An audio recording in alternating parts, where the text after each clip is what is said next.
नमस्कार साथियों, आज एक प्रश्न आया है कि हम भाप से अधिक जल जाते हैं जबकि जो बॉइलिंग वाटर है उससे उतना जलन नहीं होती है, तो ऐसा क्यों है।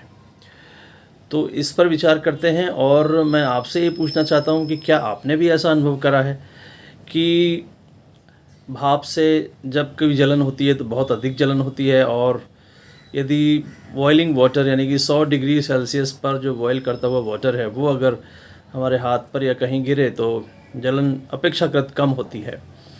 तो आप देखें यहाँ पर वजह क्या है इसकी।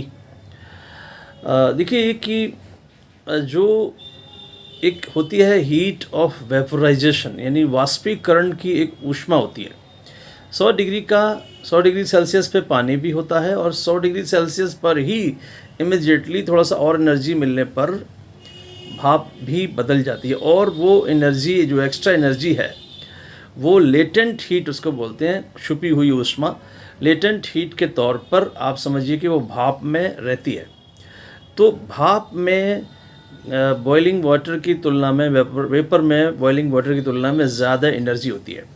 तो जब कभी भी आप संपर्क में आते हैं वेपर के, भाप के, तो जो भाप है वो जब आपकी स्किन से टच होगी तो पहले वो वाटर में चेंज होगी, है ना। 100 डिग्री का वाटर समझिए आप, वो चेंज होगा और वो जितनी भी एक्स्ट्रा लेटेंट हीट थी वो सब की सब आपको स्किन पर फील होगी।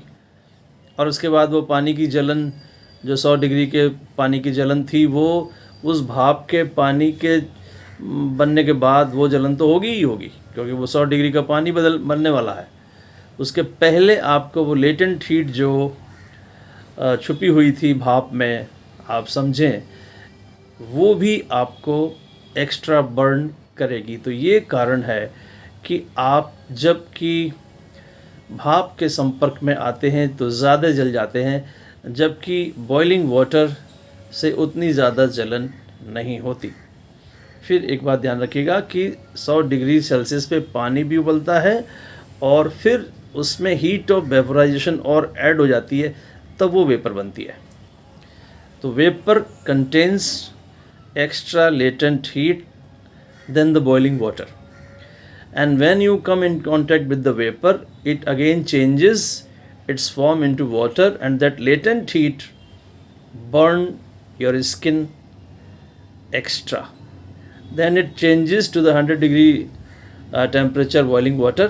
तो बॉइलिंग वाटर का जो जलन है वो तो होगी ही होगी, और वो एक्स्ट्रा एक जलन भी आपको दे रही है भाप। तो इस वजह से हम भाप के संपर्क में आने से ज़्यादा जल जाते हैं। लेटेंट हीट को हिंदी में गुप्त ऊष्मा भी कहते हैं। तो वो गुप्त ऊष्मा के कारण भाप के संपर्क में आने से हम ज़्यादा जलते हैं। तो नमस्कार, आपके प्रश्न जैसे जैसे आ रहे हैं हम उनके साथ आगे बढ़ते जा रहे हैं। प्रश्नों का स्वागत है और आपका भी स्वागत है, आपकी आलोचना समालोचना सभी का स्वागत है। आप अपने प्रश्न पूछते रहिए और अपने हमारे काम को आगे बढ़ाते रहिए।